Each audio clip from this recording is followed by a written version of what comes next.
रायपुर में सीएम विष्णुदेव साय से मुख्यमंत्री निवास पर गौतम अडानी ने मुलाकात की है और मुलाकात की तस्वीरें सोशल मीडिया पर साझा भी की है। पोस्ट में लिखा है, बिजली संयंत्रों के विस्तार के लिए निवेश की घोषणा की गई है। उन्होंने राज्य सरकार को अडानी फाउंडेशन के जरिए सीएसआर के तहत शिक्षा, स्वास्थ्य सेवा, कौशल विकास और पर्यटन में पहल का समर्थन करने के लिए अगले 4 सालों में 10,000 करोड़ के निवेश का आश्वासन दिया है।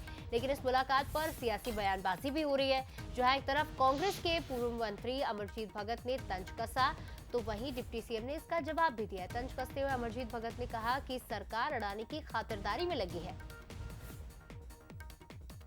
गौतम भैया आए हैं, नया संदेशा लाए हैं, जरूर कहीं ना कहीं फिर कुछ बड़ा करने वाले हैं। ऐसा लगता है कि जब भी विजिट करते हैं तो कुछ ना कुछ तो बड़ा होता है और पूरा सरकार उसका आवा भगत और खातिरदारी में लगी है।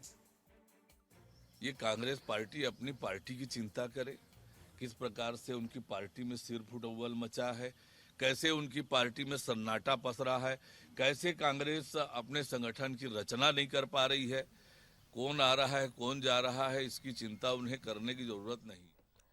और इस खबर पर ज्यादा चर्चा के लिए हमारे साथ शिखर देवांगन लाइव जुड़ गए।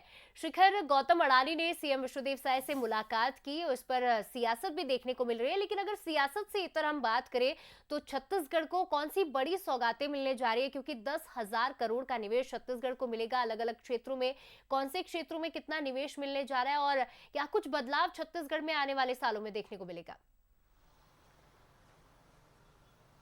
देखिए, अडानी समूह के प्रमुख गौतम अडानी छत्तीसगढ़ दौरे पर हैं और इस दौरान मुख्यमंत्री विष्णुदेव साय से वो मुलाकात करते हुए नजर आए हैं। जिस तरह से मुलाकात हुई है उससे ये कहा जा सकता है कि छत्तीसगढ़ को विकास में एक नई रफ्तार मिलने जा रही है, क्योंकि मुलाकात के बाद मुख्यमंत्री विष्णुदेव साय ने इस बात का जिक्र किया और एक्स पर पोस्ट करते हुए उन्होंने मुलाकात की जानकारी दी, जिसमें उन्होंने इस बात की जानकारी दी है कि छत्तीसगढ़ में करीब 60,000 करोड़ रुपए का निवेश अडानी समूह करेगा और उस निवेश से छत्तीसगढ़ के कई जिले जो है वो विकास की रफ्तार पकड़ते हुए नजर आएंगे। जो जानकारी निकलकर सामने आई है, रायगढ़ और कोरबा में उद्योग जो बिजली उत्पादन है वो बढ़ाने की ओर पहल की गई है और 6,120 मेगावाट जो बिजली उत्पादन है वो छत्तीसगढ़ में बढ़ता हुआ नजर आएगा। इसके अलावा अगर बात की जाए तो स्वास्थ्य सुविधाओं के साथ ही रोजगार को लेकर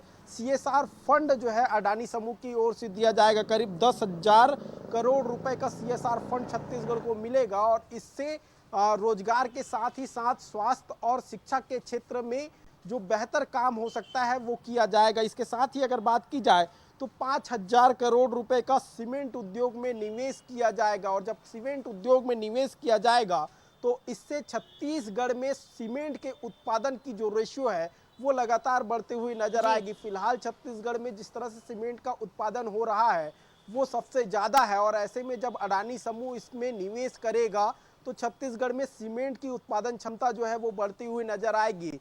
उद्योगों की अगर बात की जाए तो उद्योगों में बिजली उत्पादन जो है वो 6,120 करोड़ रुपए बढ़े, 120 करोड़ मेगावाट छत्तीसगढ़ में बढ़ेगा, तो उससे जाहिर तौर पर कहा जा सकता है कि आर्थिक रूप से छत्तीसगढ़ को फायदा मिलता हुआ नजर आएगा और जब निवेश छत्तीसगढ़ में होगा तो युवाओं को भी इसका लाभ मिलता हुआ नजर आएगा। कुल मिलाकर देखा जाए तो गौतम अडानी का छत्तीसगढ़ दौरा महत्वपूर्ण है, क्योंकि जब निवेश होंगे तो छत्तीसगढ़ को विकास की एक नई निश्चित तौर रफ्तार पर शिखर, काफी अहम दौरा ये माना जाएगा और काफी अहम ये मुलाकात भी हो जाती है, क्योंकि बिजली, स्वास्थ्य, सीमेंट, अगर हम उद्योगों की बात करें तो लगभग हर क्षेत्र में एक बड़ा निवेश मिलने जा रहा है, जिसके जरिए छत्तीसगढ़ के युवाओं को न सिर्फ रोजगार मिलेगा बल्कि छत्तीसगढ़ की आर्थिक व्यवस्था भी है वो भी मजबूत होती नजर आएगी। और जैसे कि आपने कहा था, विकास की रफ्तार में छत्तीसगढ़ लगातार आगे बढ़ता नजर आएगा। फिलहाल तमाम जानकारी के लिए आपका बहुत बहुत शुक्रिया शिखर।